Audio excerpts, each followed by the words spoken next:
mata kuliah Sejarah Islam Modern, dan di sini kami beranggota 3 orang.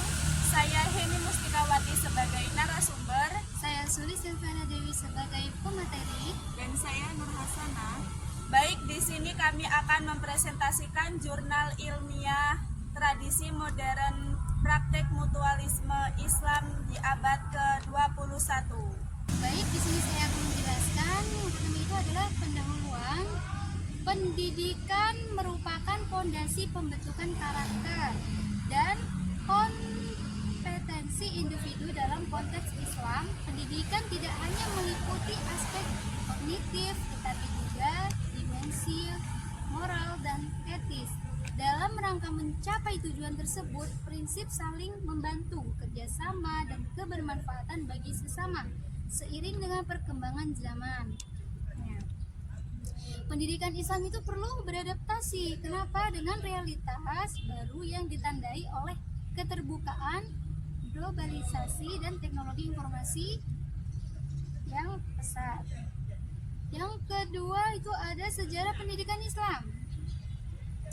Historisnya, pendidikan Islam yang telah berkembang melalui 3 fase utama, yaitu ada fase klasik, fase kolonial, dan fase kontemporer. Fase klasik ditandai dengan keberadaan madrasah dan masjid sebagai pusat pengajaran dan kajian ilmu. Dalam periode ini, prinsip mutualisme terwujud dalam pembentukan kerjasama komunitas dan menandatangani. Dan dalam pendidikan tersebut, pendidikan dan pengajaran di fase kolonial, pendidikan Islam mengalami banyak tantangan, termasuk upaya untuk mendiskreditkan nilai-nilai Islam dengan berbagai pendekatan baru yang mencerminkan prinsip-prinsip mutualisme. Yang ketiga ada praktik mutualisme dalam pendidikan abad 21.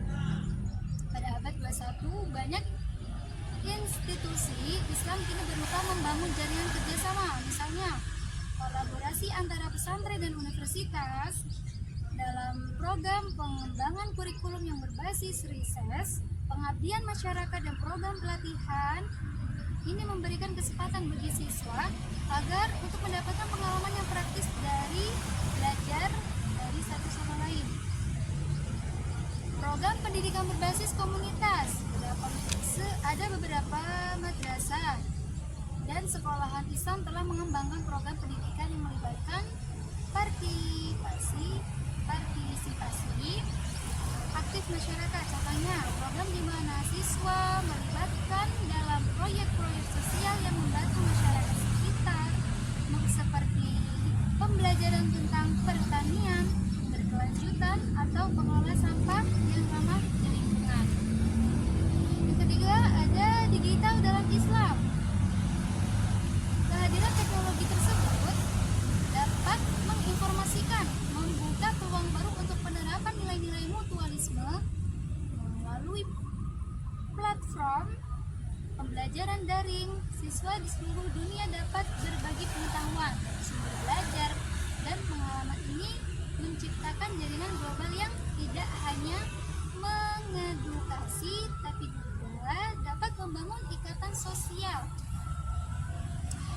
yang kuat di antara komunitas tersebut, antara muslimin yang berbagai negara. Yang keempat adalah kegiatan ekstrakurikuler yang menanamkan nilai kebersamaan. Contohnya seperti di sekolah-sekolah Islam pada abad 21, ia berfokus pada pengembangan karakter siswa melalui kegiatan tersebut. Tantangan dalam implementasi, meskipun banyak praktik mutualisme yang diadopsi, ada beberapa tantangan dalam implementasi. Pertama, terdapat kesenjangan antara nilai-nilai tradisional dan kebutuhan modern.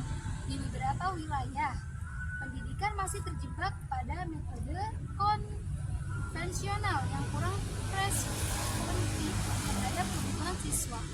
Yang kedua, itu ada kurangnya dukungan finansial dan sumber daya menjadi penghambat dalam implementasi program-program berbasis mutualisme. Dan di sini juga yang inovatif yaitu ketiga masih ada sigma negatif terhadap pendidikan keterampilan praktis yang dianggap tidak seimbang dengan pendidikan akademis. Jadi kesimpulannya, praktik mutualisme dalam pendidikan Islam di abad 21 menawarkan pendekatan yang kaya untuk membentuk individu yang tidak hanya cerdas secara akademis, tetapi juga dia memiliki etika dan moral yang baik. Baik, di sini saya akan bertanya tentang apa sih hubungan antara pendidikan Islam dan bangunan masyarakat melalui prinsip mutualisme. Oke, di sini saya akan menjawab pertanyaan dari Mustikawati. Apa hubungan antara pendidikan Islam dan pembangunan masyarakat melalui prinsip mutualisme? Jadi, pendidikan Islam yang menerapkan prinsip mutualisme berkontribusi pada pembangunan masyarakat dengan menciptakan individu yang tidak hanya kompeten secara akademis tetapi juga peka terhadap kebutuhan masyarakat melalui pendidikan berbasis komunitas, dan siswa turut berperan dalam mengatasi masalah tersebut di sosial sekitar mereka. Itu jawabannya. Baik, saya akan bertanya, ini pertanyaan yang kedua ya. Nah, dari pertanyaan dari saya yang kedua, apa yang menjadi tantangan utama dalam mengimplementasikan mutualisme dalam pendidikan Islam saat ini? Oke, saya akan menjawab dari pertanyaan dari sana. Jawabannya adalah tantangan utama termasuk kesenjangan antara metode pengajaran tradisional dan kebutuhan modern siswa, kurangnya dukungan sumber daya untuk program berbasis mutualisme, serta stigma terhadap pendidikan. Keterampilan praktis yang kadang dianggap kurang penting dibandingkan pendidikan akademis. Ya, cukup, jawabannya sudah dijelaskan. Bagi saya, kami alihkan kepada narasumber. Cukup sekian presentasi dari kami, kurang dan lebihnya kami mohon maaf. Kepada Bapak dosen Dr. Agus Kurniawan MPDI, kami ucapkan terima kasih atas bimbingannya. Kami akhiri, wassalamualaikum warahmatullahi wabarakatuh. Waalaikumsalam warahmatullahi wabarakatuh.